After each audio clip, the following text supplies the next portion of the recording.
اللہ وبرکاتہ رب اشرح لی صدری ویسر لی امری واحلل عقدۃ من لسانی یفقهوا قولی رب ادخلنی مدخل صدق واخرجنی مخرج صدق واجعلنی من لدنک سلطانا نصیرا۔ اصل میں مسئلہ یہ ہوتا ہے نماز جمعہ کا فقہ جعفریہ میں اس کی کوئی سخت شرائط ہے، اس کی وجہ سے ہم مجبور ہیں کہ ہم شروع نہیں کریں گے تو نماز جمعہ نہیں پڑھ سکتے۔ اس میں پہلی شرط یہ ہے کہ جب ظہر کا ٹائم ہوتا ہے تو آپ نے فوراً جو ہے خطبہ شروع کرنا ہوتا ہے، یعنی اتنا ہے کہ آپ وضو کرنے کے بعد شروع کر دیں۔ اگر اس سے ڈیلے ہو جائیں گے پھر جمعہ نہیں پڑھ سکتے، پھر ظہر آپ نے پڑھنی۔ دوسرا یہ ہوتا ہے کہ 5 آدمی کم از کم پیش نماز کے سمیت ہونے چاہیے، 5 نماز پڑھنے والے۔ اب سوال یہ پیدا ہوتا ہے کہ اگر 5 خواتین ہوں مرد ہوں مکس ہو، نہیں 5 مرد ہونے چاہیے، خواتین اس کے علاوہ ہوں ایکسٹرا، تو تب جو ہے جمعہ منعقد ہوگا۔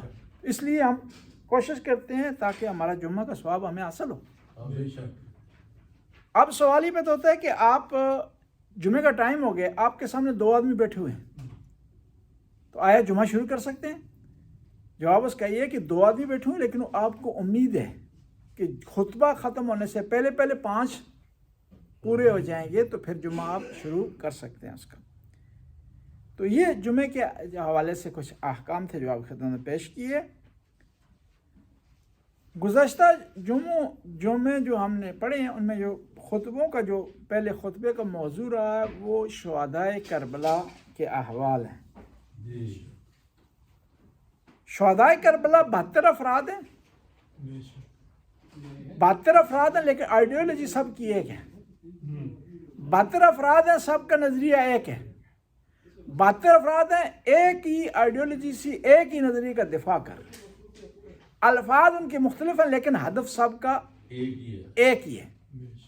ان میں غلام بھی ہیں، مکہ کے رہنے والے بھی ہیں، مدینہ کے رہنے والے بھی ہیں، بصرہ کے بھی ہیں، کوفے کے رہنے والے بھی ہیں۔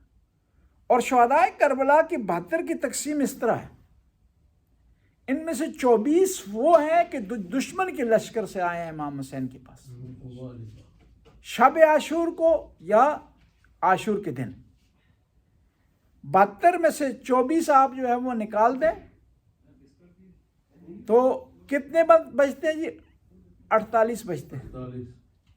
48 میں سے 18 بنی ہاشم ہیں، 18 مزید نکال دیں کتنے بن گئے؟ 30۔ یعنی 30 وہ لوگ ہیں کہ جو امام کے ساتھ مکہ سے یا مدینے سے یا راستے سے چلے۔ یعنی اسے بہت بڑا آپ انقلاب سمجھیں، 24 کو اس طرف سے آنا یہ بہت بڑا انقلاب ہے۔ یہ امام کی زبان کی تاثیر ہے، یہ امام کا معجزہ ہے۔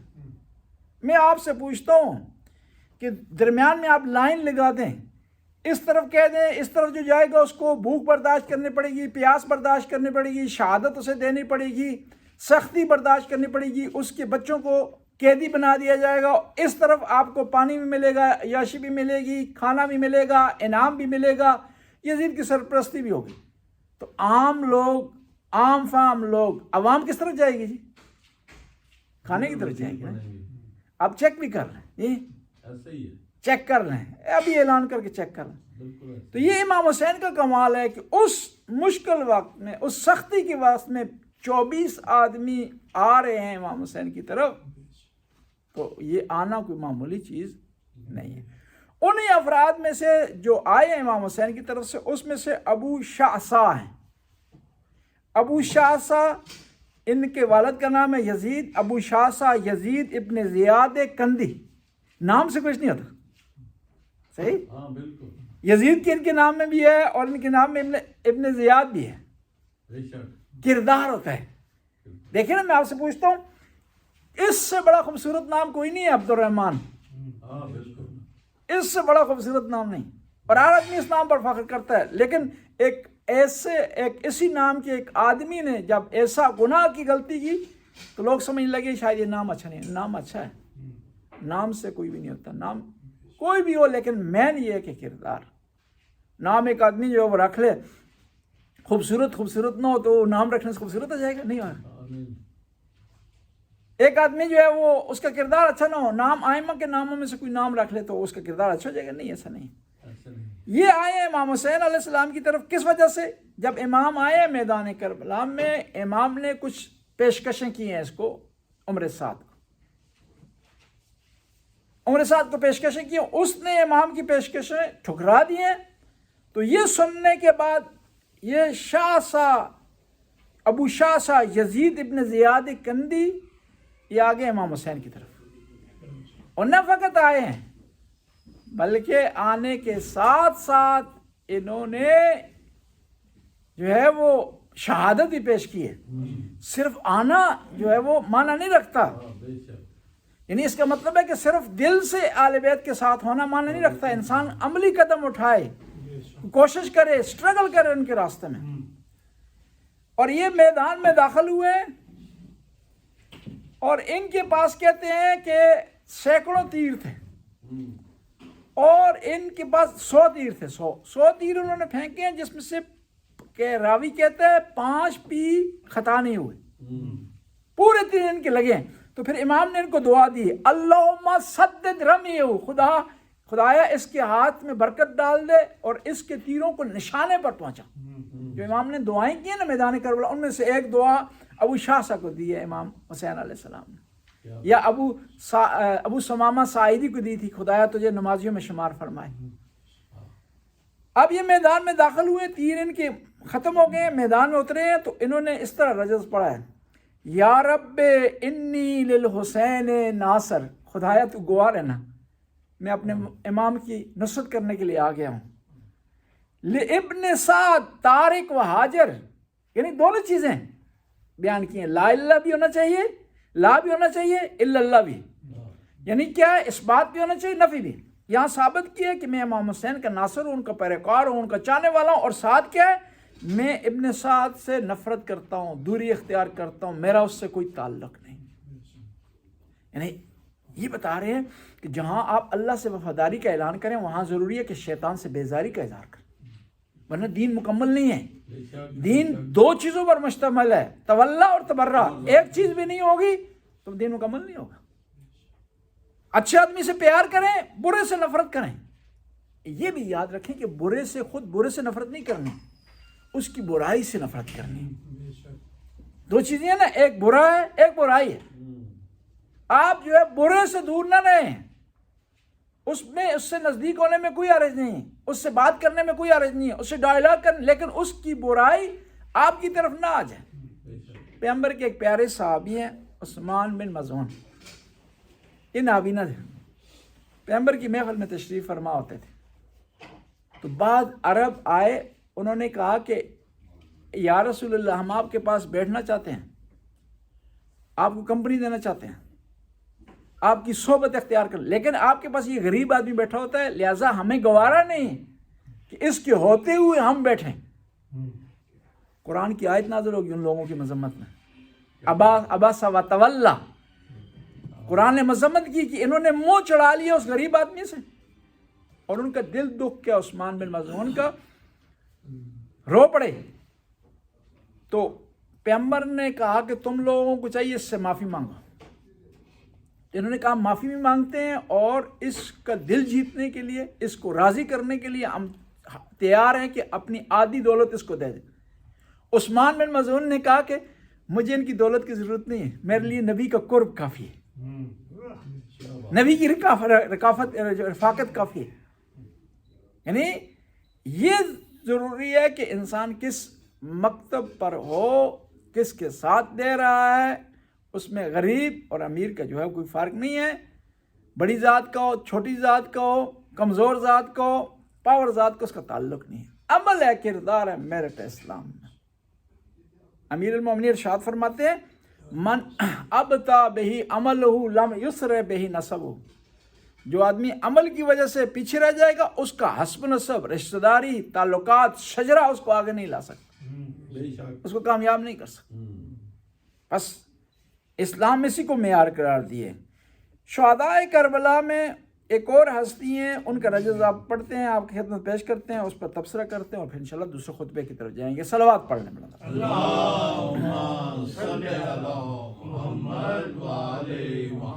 شہدائے کربلا میں ایک اور مشہور نام ہے زہیر کین،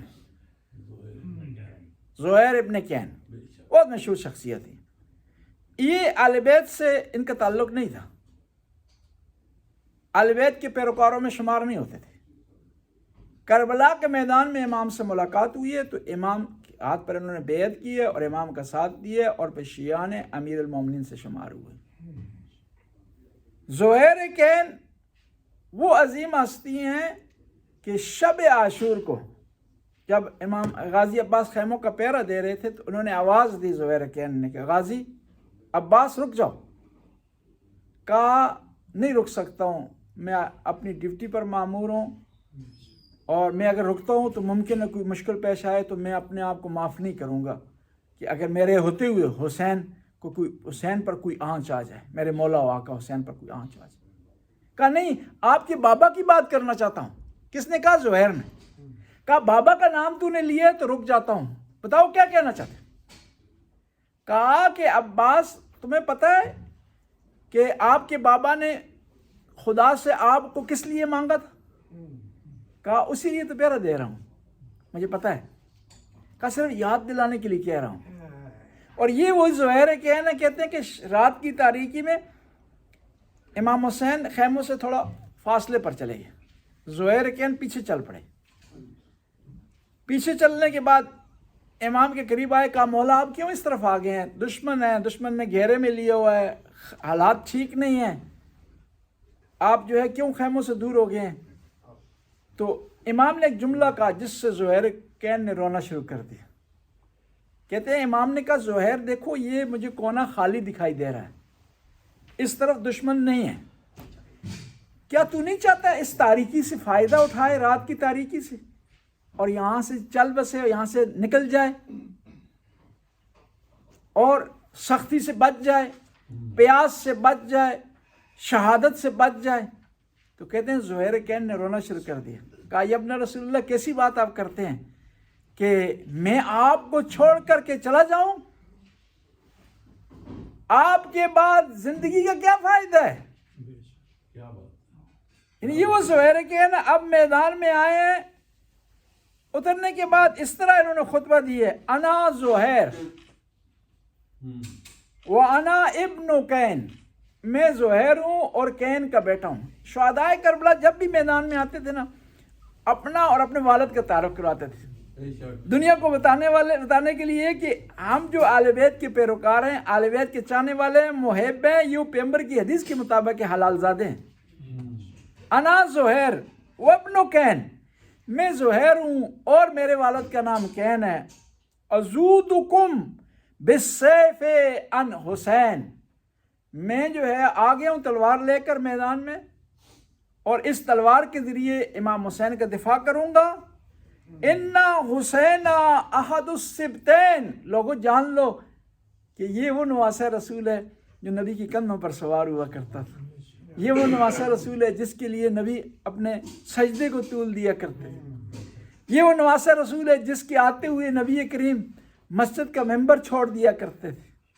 یعنی دیکھو میرا کتنا بڑا مقام ہے، میں کس ہستی کا دفاع کر رہا ہوں، کس کے لیے لڑ رہا ہوں۔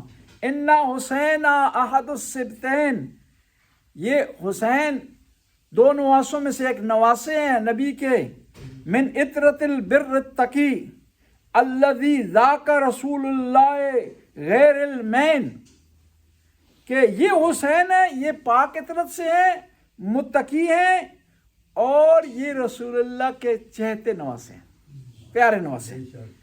اضربکم ولا ارا من شین، اور جو میں میدان میں اتر گیا ہوں نا، مجھے کوئی آر نہیں، مجھے کوئی پریشانی نہیں، مجھے کوئی پچھتاوا نہیں، میں ندامت نہیں ہے، بلکہ فخر سے میدان میں آ گیا ہوں کہ میں نواز رسول کا دفاع کر رہا ہوں۔ بس امام کے جو ساتھی تھے، امام علیہ السلام کے جو کربلا کے میدان میں جو شہدائے کربلا ہیں، یہ عظیم ہستیاں تھیں۔ اب سوال ہی پیدا ہوتا ہے کہ یہ ہستیوں میں کون سا کمال تھا کہ امام حسین نے انہیں چن لیا؟ یہ میدان میں اتر گئے. آیا علم کی انتہا پر تھے؟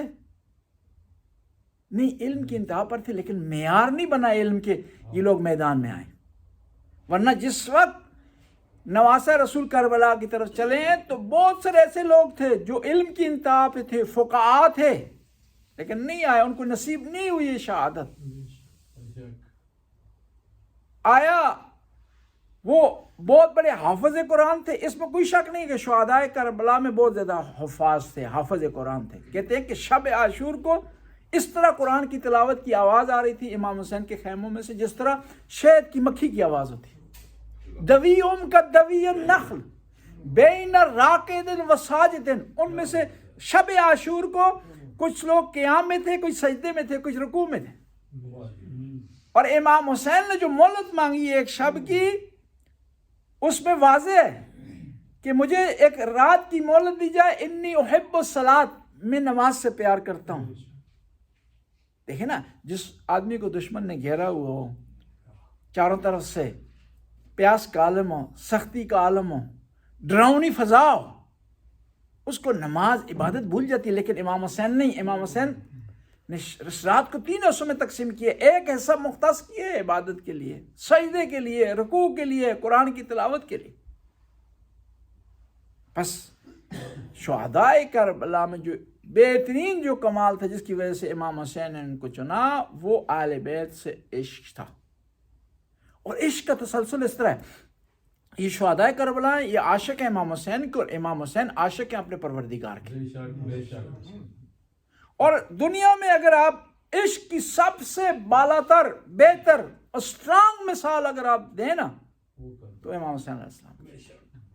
اس لیے نبی کریم نے ارشاد فرمایا حسین منی وانا من الحسین، میں حسین سے ہوں، حسین مجھ سے. اور یہ حدیث ایسی حدیث ہے نا جو امام حسن سے متعلق نہیں کی، صرف امام حسین سے متعلق، امام علی سے متعلق نہیں ہے، صرف امام حسین سے متعلق ہے. بی بی فاطمہ الزہرا خاتون جنت سے متعلق نہیں ہے، صرف امام.